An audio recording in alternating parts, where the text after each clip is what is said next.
প্রতি বর্গ সেন্টিমিটারের বায়ুর ভর যত, প্রতি সেন্টিমিটারের বায়ুর চাপ তত। বিজ্ঞানী নিউটনের মহাকর্ষ সূত্র ভুল, গতির একটি সূত্র অসম্পূর্ণ, আরেকটি কেবল কাল্পনিক যুক্তি, এমন চাঞ্চল্যকর দাবি করেছেন বাংলাদেশের উত্তর প্রান্তের পঞ্চগড়ের যন্ত্রবিদ আফসার আলী।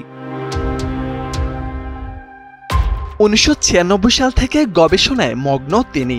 স্বপ্ন জ্বালানি, তাপ বা বিদ্যুৎ ছাড়াই বিনা খরচে ইঞ্জিন চালানো। তার দাবি নিউটনের প্রথম সূত্র অসম্পূর্ণ, সেখানে বাহ্যিক বলের প্রয়োগের উৎস, প্রক্রিয়া বা প্রয়োগকারীর সম্পর্কে কিছু বলা হয়নি। দ্বিতীয় সূত্র সম্পূর্ণ সঠিক হলেও তৃতীয় সূত্র নাকি কেবল কাল্পনিক যুক্তি। আফসার আলীর মতে রকেট প্রক্রিয়া বলের নয়, চলে ভরবেগের ক্রিয়ায়। বায়ুর চাপ বলছে যে প্রতি বর্গ সেন্টিমিটার 10 নিউটন বা 1 কেজি ওজনের সমান।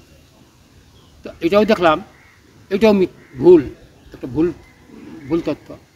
বায়ুমণ্ডলের চাপ আছে, চাপ হলো প্রতি বর্গ সেন্টিমিটারের বায়ুর ভর যত, প্রতি সেন্টিমিটারের বায়ুর চাপ তত।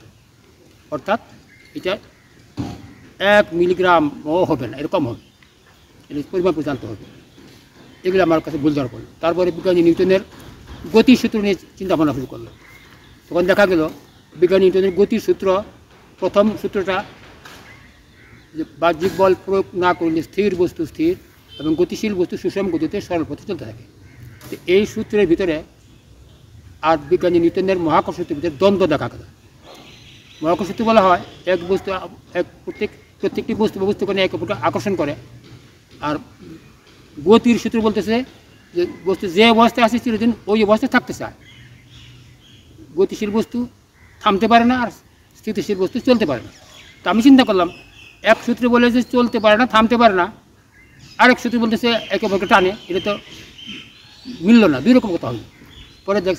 পরে আমার গবেষণা ধরা পড়ছে মহাকর্ষ সূত্র ভুল, এটা কাল্পনিক, আর গতির প্রথম সূত্র সঠিক।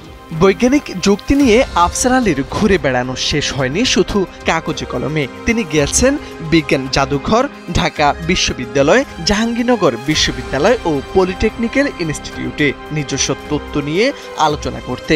তিনি জানান, সরকার যদি সুযোগ দেয় তিনি প্রমাণ করে দেখাতে পারবেন তার সূত্রগুলো কার্যকর। পেশা ছিলেন বাংলাদেশ কৃষি উন্নয়ন কর্পোরেশনের যন্ত্রবিদ। নবম থেকে দ্বাদশ শ্রেণীর বিজ্ঞান বই পড়ে নিজের যুক্তি সাজিয়ে লিখেছেন প্রবন্ধ ও বই, যা এখনো প্রকাশের অপেক্ষায়। পুরাপুরিভাবে অসহায়ের মতো আছি, অর্থাৎ আমার অর্থনৈতিকভাবে পঙ্গু হয়ে গেছি। কিন্তু আমার মন চাইতেছে আমার গবেষণাটা যদি সাকসেসফুল হয়, দেশ জাতি উন্নতি হবে এবং সারা আন্তর্জাতিকভাবে মানবতার উন্নতি হবে। এই জন্য চাচ্ছি যে করেই হোক, সরকারি সাহায্য হোক অথবা জনসাধারণের সাহায্য হোক, যদি আমাকে সহযোগিতা করে তা আমি ইনশাল্লাহ সত্য প্রকাশ করতে পারবো। অর্থাৎ আমার গবেষণা জ্বালানি ছাড়া, বিদ্যুৎ ছাড়া, চুম্বক ছাড়া, অর্থাৎ বাহ্যিক বল প্রয়োগ ছাড়া শুধুমাত্র বায়ু শক্তিকে ব্যবহার করে এরকম বিনা খরচে ডিজেল ইঞ্জিন এবং পেট্রোল ইঞ্জিন থেকেও অধিক শক্তিশালী ইঞ্জিনের কার্যপদ্ধতি, ইঞ্জিনের যতগুলা দিক আছে এগুলো সব আমি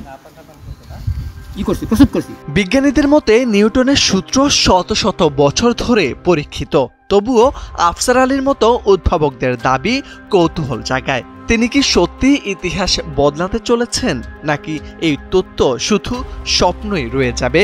এজন্য দরকার আফসার আলীর জন্য সরকারি সহযোগিতা। মোর্শেদ আলম, সময়ের আলো।